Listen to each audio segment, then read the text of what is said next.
শাড়ি পরিধান করে 5 ওয়াক্তের নামাজ পড়ে, কিন্তু বাচ্চা বাড়িতে আছে, পেশাব করে দিয়েছে। পেশাব করে দেওয়ার কারণে এইবারে অবশিষ্ট একটা কাপড় আছে লম্বা, বর্তমানে আমাদের দিকে একটা ফ্যাশন বার হয়েছে, মহিলারা পরে বেড়ায়, যেটাকে বলা হয় নাইটি। কি বললাম? নাইটি। ওই শাড়ি না থাকার কারণে বিকল্প মেয়েটি নাইটি পরিধান করে নামাজ পড়েছে। এইবার মাসলা হলো, মহিলারা যদি নাইটি পরিধান করে নামাজ পড়ে তাহলে নামাজটা হবে না হবে না? ওই দিক থেকে উত্তর পাওয়া গিয়েছে হবে না। তবে হবে কি হবে না, এটার উত্তর আমি দিব মা বোনদের জন্য ইনশাআল্লাহ। দরকার আছে কি নাই? আছে। একটি বাড়িতে দুইটি মহিলা, বাপ মুন্সি, বাড়িতে অতিথি এসেছে। এক বোন উচ্চ মাধ্যমিক পরীক্ষার্থী, একজন মাধ্যমিক পরীক্ষার্থী। বাড়িতে অতিথি এসেছে, বলছে আরে বাবা তো বাড়িতে নাই, কি করবা? বললো একটা মুরগা ধরো, মুরগা জবাই করতে হবে। একটা মুরগা ধরা হয়েছে। 4-5 বছরের একটা ভাই ছিল, তাকে বলা হলো ভাই যাও এই মুরগার একটা চাকু নিয়ে ইমাম সাহেবের কাছে নিয়ে যাও, ইমাম সাহেব জবাই করে দিবে, বাড়িতে নিয়ে আসবা। ওই দিদির কথা শুনে ভাই মুরগার চাকু নিয়ে ইমাম সাহেবের কাছে গিয়েছে। ইমাম সাহেব জুম্মার দিন ছুটি, বাড়িতে চলে গিয়েছে। জীবিত মুরগা আর ওই চাকু নিয়ে চলে এসেছে। দিদিরা বল যাই তোকে মুরগা জবাই করার জন্য পাঠাইনু, মুরগা জবাই নাই করে জিন্দা মুরগা নিয়ে আসলি, তার মানে? তো ছেলেটা বলল দিদি ওই ইমাম সাহেবের কাছে তো মুরগা জবাই করতে গেছিল, কিন্তু ইমাম সাহেব বাড়িতে নাই, মসজিদে নাই। বললো মৌলভী সাহেব নাই তো কি হইল? কি হইল? ছোট দিদিটা বলছে মৌলভী সাহেব নাই তো কি হইলো, চাকুটা দে আমাকে, দে চাকু আমাকে দে। আর বড় দিদিকে বলছে ধর মুরগা, মুরগা ধর।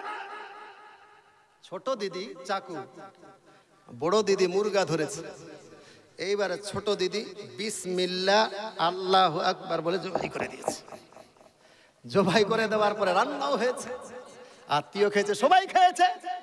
বাপ যখন রাত্রিবেলায় আসছে তো দেখছে মুরগার মাংস। বাপ বলছে মাই আজকে তো মৌলভী সাহেব বাড়িতে নাই, মসজিদে নাই, মুরগা কে জবাই করলো? মুরগা কে জবাই করলো? তো ছোট দিদি ও বড় দিদিকে শিখিয়ে রেখেছে, খবরদার আব্বা আসলে বলবি না, আব্বা আসলে বলবি না। তো বড় দিদি চোখের ইশারায় বলছে ওই কি বলবো, কি বলবো? তো ছোট দিদিটা এইভাবে মুখের মধ্যে আঙ্গুল রেখে বলছে বলিস না, বলিস না। কিন্তু সৎ আপনার বড় দিদি খুব সহজ সরল, সবসময় সত্য কথা বলে, মিথ্যা কথা বলার আদৌ চেষ্টা করে না। সে সত্য কথাটাই বললো, আব্বা মুরগা জবাই করার জন্য মসজিদে পাঠিয়েছিলাম ইমাম সাহেবের কাছে, কিন্তু ইমাম সাহেব না থাকাতে আমি দিদি আর বোনে মিলে মুরগাটা জবাই করে দিয়েছি। বা মাথায় হাত এইভাবে থপড়ে বলছে তোবা তোবা তোবা, ছি ছি ছি ছি ছি ছি। মেয়ে ছেলেদের জবাই করে খাওয়া যায়? দূর করো আমার চোখের সামনে থেকে। মেয়ে ছেলেদের জবাই করা, আমি কথাটা বুঝাতে পেরেছি আপনাদেরকে? মহিলাতে মুরগা জবাই করলে সেই মুরগার মাংস খাওয়া যাবে কি যাবে না? মার বেটিতে মিলে মুরগা জবাই করলে সেই মুরগার মাংস খাওয়া যাবে কি যাবে না? যায় আর যায় মিলে মুরগা জবাই করলে সেই মুরগার মাংস খাওয়া যাবে কি যাবে না? শাশুড়ি আর বহুতে মিলে মুরগা জবাই করলে সেই মুরগার মাংস খাওয়া যাবে কি যাবে না? আবার আসেন, স্বামী আর স্ত্রী মিলে যদি মুরগা জবাই করে সেই মুরগার মাংস খাওয়া যাবে কি যাবে না? দেওর আর ভাউজে মিলে যদি মুরগা জবাই করে সেই মুরগার মাংস খাওয়া যাবে কি যাবে না? শ্বশুর আর বহুতে মিলে যদি মুরগা জবাই করে সেই মুরগার মাংস খাওয়া যাবে কি যাবে না? বেটা আর কি বলে মায়ে মিলে মুরগা জবাই করলে সেই মুরগার মাংস খাওয়া যাবে কি যাবে না? এই মশলাটা প্রত্যেক বাড়িতে দরকার আছে কি নাই? আছে না? বলবো এইবারে মা বোনরা ওইখানে দাঁড়িয়ে আছে, তার মানে ওখান থেকে শুনবে, ভিতরে এসে শুনবে। এই মশলা অতক্ষণ পর্যন্ত বলবো না যতক্ষণ পর্যন্ত ওই মা বোনেরা এই সামনে এসে না বসেছে। যদি এসে বসে ইনশাআল্লাহ শোনাবো, অবশ্যই শোনাবো। এই মশলা বলেই আমি আপনাদের কাছ থেকে বিদায় নেব, কিন্তু যতক্ষণ পর্যন্ত মা বোনদের সহানুভূতি পাবো না আমি এই মশলাও শোনাতে পারবো। আপনারা রাগ করিয়েন না, কিন্তু আপনারা ছাড়বেন না, মহা ঝামেলা হয়ে যাবে। তাহলে কইতে হবে, আপনি বলেন।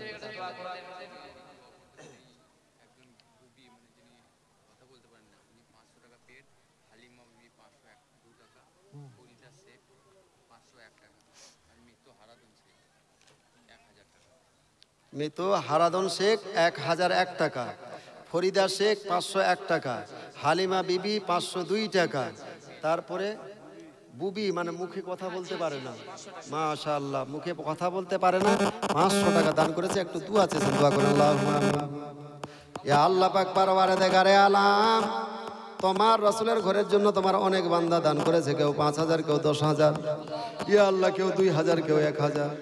পরিশেষে আমার হাতে একজন বান্দা নয়, কয়েকজন বান্দা ইয়া আল্লাহ দান করেছে, তার মধ্যে একজন বান্দা তোমার 500 টাকা দান করেছে, মুখে কথা বলতে পারে না। হে দুনিয়ার মালিক,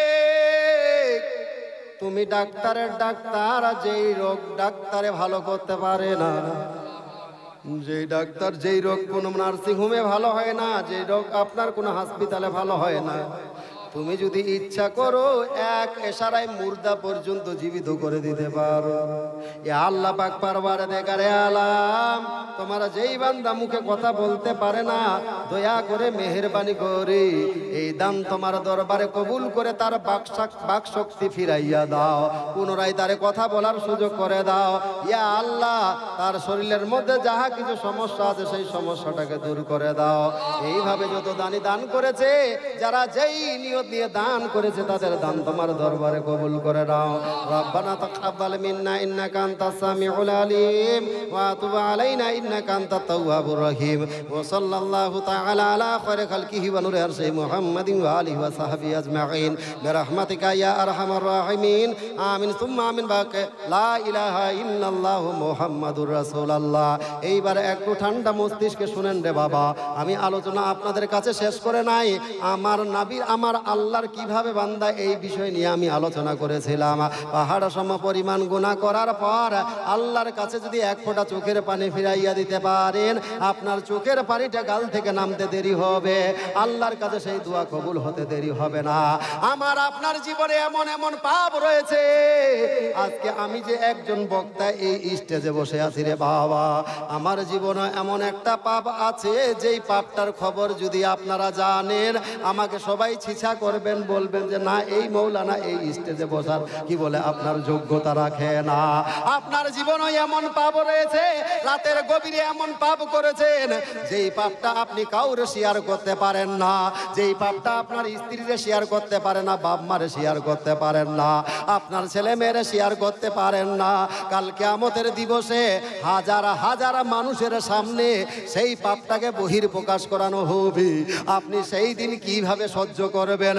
যেই পাপটা আপনার বাপ থেকে আপনি লুকাইতে চেয়েছিলেন, যেই পাপটা আপনার ছেলে থেকে আপনি লুকাইতে চেয়েছিলেন, যেই পাপটা আপনার স্ত্রী থেকে লুকাইতে চেয়েছিলেন, রে যুবক, কাল কিয়ামতের দিবসে হাজার হাজার নয়, পৃথিবীর সমগ্র মানুষের সামনে সেই পাপটাকে খোলা হবে। সেই দিন কি করে সহ্য করবে?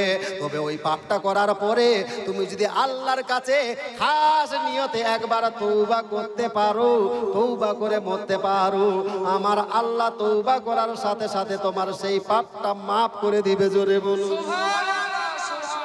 এইভাবে প্রত্যেকের জীবনে, শুধু আমার জীবনে নয়, আপনি দেখেন আপনার জীবনে এমন একটা পাপ আছে, যেই পাপটা আপনি কারো সামনে বহির্প্রকাশ করতে চান না। এইরকম পাপগুলোকে সামনের দিকে নিয়ে আসেন, আর আল্লাহর কাছে, আল্লাহ শয়তানের চক্রান্তে পড়ে এই ভুলগুলো করেছি, আল্লাহ মাফ করে দাও, আল্লাহ মাফ করে দাও। আল্লাহর কাছে এইভাবে কাঁদতে থাকেন। একটা মসজিদের কোনায় অথবা ঘরের কোনায় ওই পাপগুলো, বিগত জীবনের পাপগুলোকে সামনে রেখে আল্লাহর কাছে এইভাবে কাঁদেন। পৃথিবী না জানো আমি তো জানি পৃথিবী না জানো, আমি তো জানি আমি কি পাপ করেছি। হা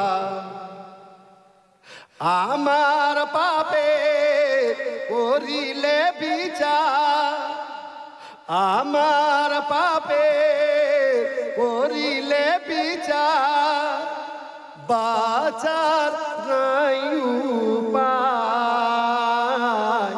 দয়াময় মাবুদ মাফ করো আমায়, মাফ করো আমায় মাবুদ, মাফ করো আমায়। পৃথিবী না জানো, আমি তো জানি পৃথিবী না জানো, আমি তো জানি আমি কি পাপ করেছি। হায় আমার পাপে করিলে বিচার, আমার পাপে করিলে বিচার, বাঁচার নাই উপায়। দয়াময় মাবুদ মাফ করো আমায়, মাফ করো আমায় মাবুদ, মাফ করো আমায়। বাবজি, নামাজ ছাড়া কোনো গতি। আজকে নামাজ পড়েন না। আমার নবীর দরবারে একজন সাহাবী রাসূল নবীর দরবারে হাঁপাতে এসে বলেন, ইয়া রাসূলুল্লাহ, ইয়া হাবিব আল্লাহ, হুজুর নবী গো, আমাকে একটা আমল শিখিয়ে দেন। বলল, কি আমল? বলল, ইয়া রাসূলুল্লাহ, আমার বাড়িতে একটার পরে একটা বিপদ লেগে আছে। কার যে নজর পড়ে গিয়েছে, বিপদের উপর বিপদ লেগে আছে। নবী আমাকে একটা আমল শিখিয়ে দেন, যে আমলটা করলে আমার বাড়ি থেকে বিপদ দূর হয়ে যাবে। আমার নবী বলতে লাগলেন, সাহাবী, তোমার বাড়িটা কোথায়? বলল, আমার বাড়িটা অমুক রাস্তার ধারে, অমুক রাস্তার পাশে। আমার নবী বলতে লাগলেন, সাহাবী, তোমার জন্য আমল হলো, যাও তোমার বাড়ির যে সদর গেট আছে না, সেই সদর গেটে একটা কালো পর্দা লাগাইয়া দাও। জোরে বলুন রে মানুষ। যেমনি ভাবে এই কথা আমার নবী এই সাহাবীকে বলে, ওই সাহাবী হতভম্ব হয়ে গেলেন, বললেন, ইয়া রাসূলুল্লাহ, ইয়া হাবিবাল্লাহ, হুজুর আবার কেমন আমল? আমি চেয়েছিলাম আপনি এমন একটা আমল শিখাবেন যে আমলটা করলে আমার বাড়ির আপদ বিপদ দূর হয়ে যাবে। আপনি আমল না শিখিয়ে আমাকে মেন গেটে, সদর গেটে আপনার কালো কাপড়া ঝুলাতে বলেন, কারণটা কি?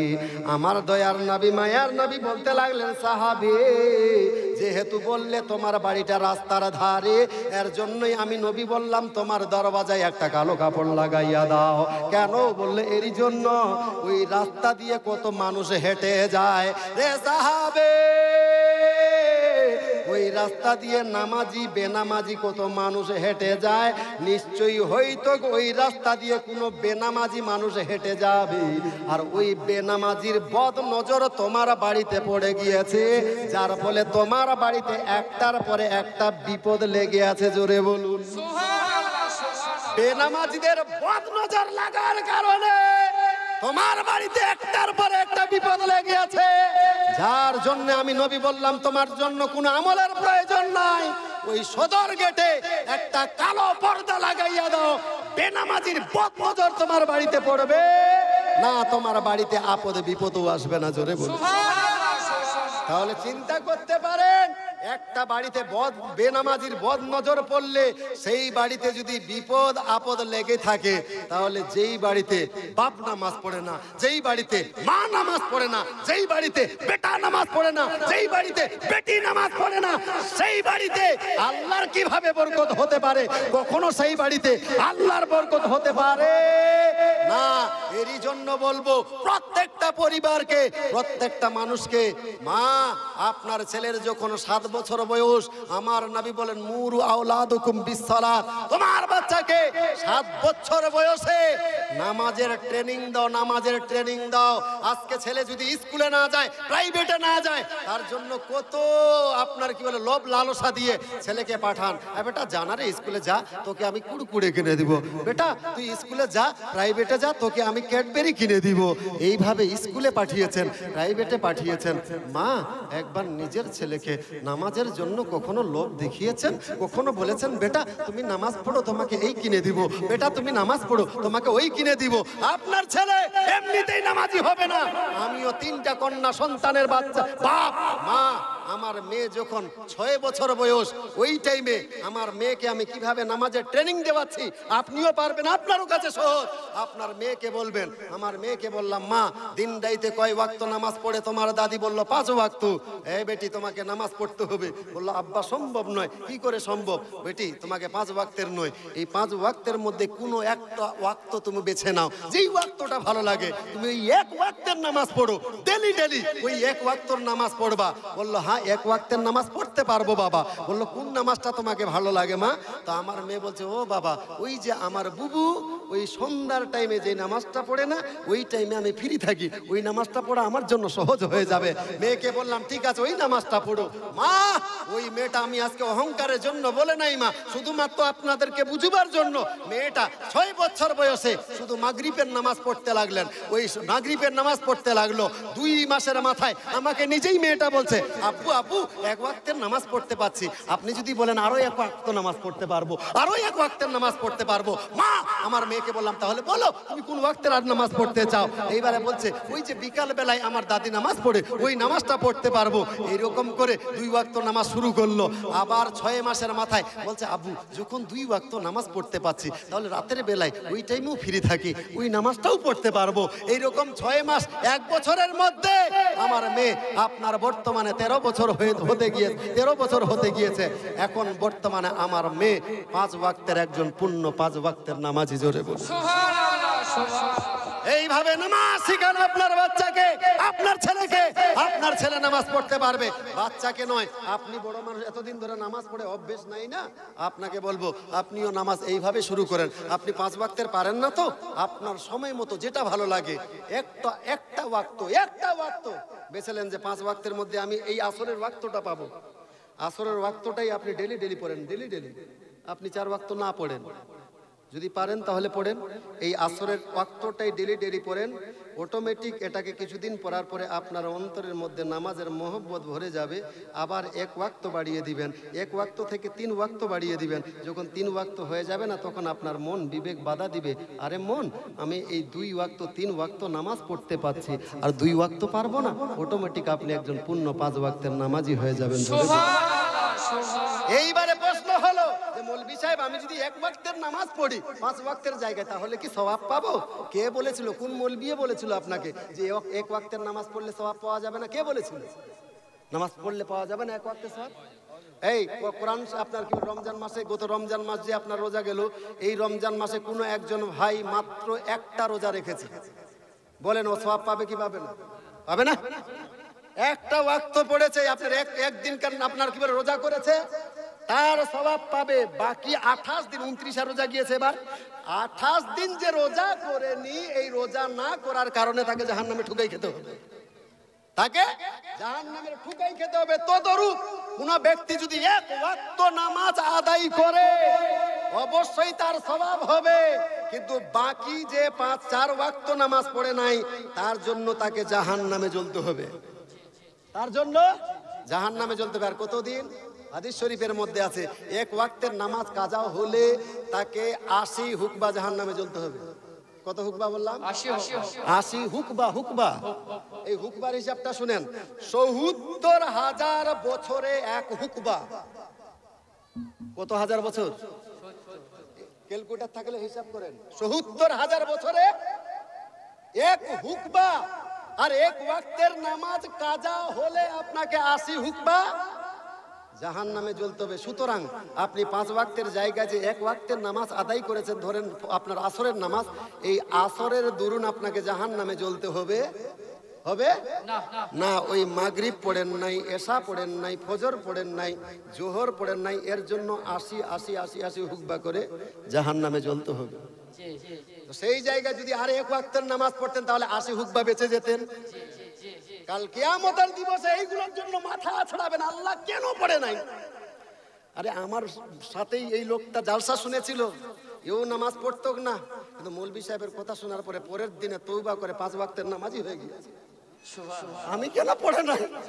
আজকে যদি আমি পড়তাম তাহলে আজকে আমাকে জাহান্নামে জ্বলতে হতো হতো না।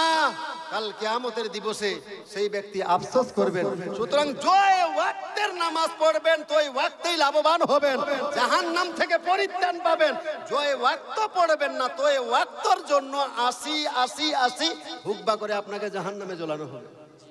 আপনি ভাবছেন হালুয়া 80 হুকবা না, ৭০,০০০ বছরে এক হুকবা। আবার ওই বছরের দিনগুলো এক একটা দিন 24 ঘন্টার দিন নয়, 50,০০০ বছর সমান একটা দিন। 50,০০০ বছর আফসোস করবেন সেই দিন। 60 থেকে 70 বছর দুনিয়াতে বাঁচবেন, তার জন্য কত স্বপ্ন। মাটির বাড়িতে ঘুম ধরে না, একতলা বাড়িতে হয় না, 2 তলা বাড়ি দিচ্ছেন মাত্র 60 থেকে 70 বছরের জন্য। আর যেখানে কোটি কোটি কোটি কোটি বছর, যেই কিয়ামতের প্রথম অধ্যায় হাসরের দিন, যেই হাসরের দিনটার ব্যাপারে বলা হয়েছে 50,০০০ বছর সমান, সেই হাসরের একটা দিন, জোরে বলুন সুবহানাল্লাহ। ওই হাসরের কিঞ্চিত পরিমাণের যদি হায়াত পেতেন দুনিয়ায় তাও মেনে নেওয়া যেত। সুতরাং সেই কালের জন্য, সেই দিনের জন্য আমি প্রত্যেকটা বাপজিকে বলবো, বাপজি যদি এক ওয়াক্তেরও আপনি নামাজি হয়ে থাকেন না, তবুও কিয়ামতের দিবসে আপনার নামটা নামাজির কাতারে থাকবে, জোরে বলুন সুবহানাল্লাহ। এক ওয়াক্তেরও যদি ডেলি নামাজ পড়েন, কিয়ামতের দিবসে আপনাকে বেনামাজির দল বলে ডাকানো হবে না, নামাজির দলে আপনার নামটা নথিভুক্ত হবে, জোরে সুবহানাল্লাহ। বলবো এক ওয়াক্ত দিয়ে নামাজ শুরু করেন, যাকে যেই ওয়াক্তটা ভালো লাগে। নিশ্চয়ই কার পক্ষে অসম্ভব হবে বলেন তো? পৃথিবীর কোনো মানুষ আছে যে এক ওয়াক্তের নামাজ পড়তে পারবে না?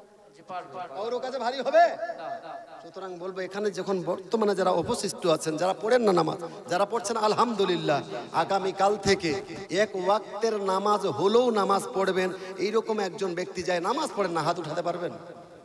একজন করে বাপজি, একজন এক ওয়াক্তের নামাজটাও পারবেন না বাপজি? নাই আপনাদের মধ্যে কেউ? পিছনের দিকে ওই যুবক ভাই, হবে না একজন নামাজ পড়তে পারবেন না এক ওয়াক্তের নামাজ?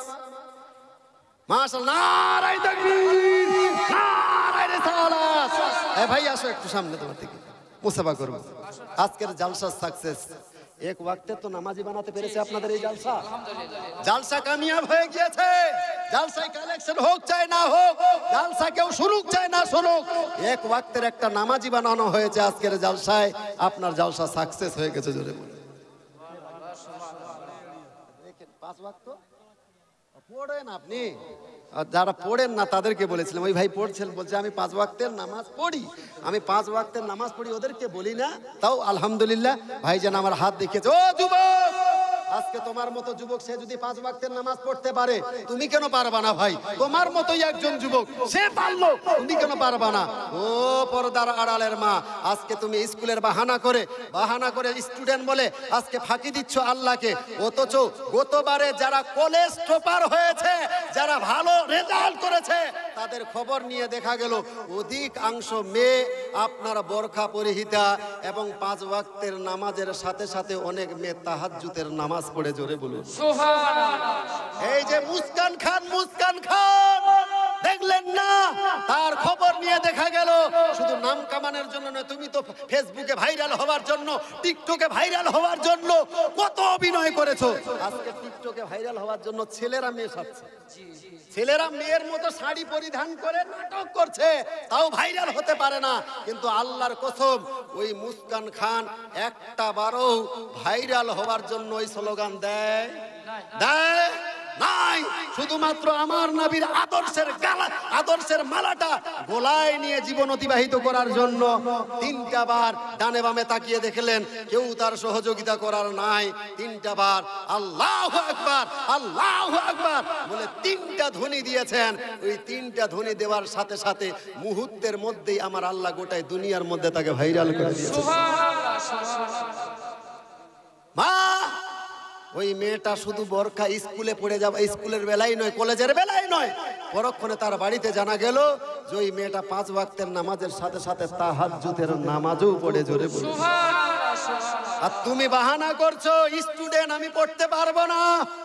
কিন্তু অনেক স্কুল পড়ুয়া বহিন, কলেজ পড়ুয়া বহিন কলেজে যে নামাজ পড়বে কিন্তু পড়তে দেয় না।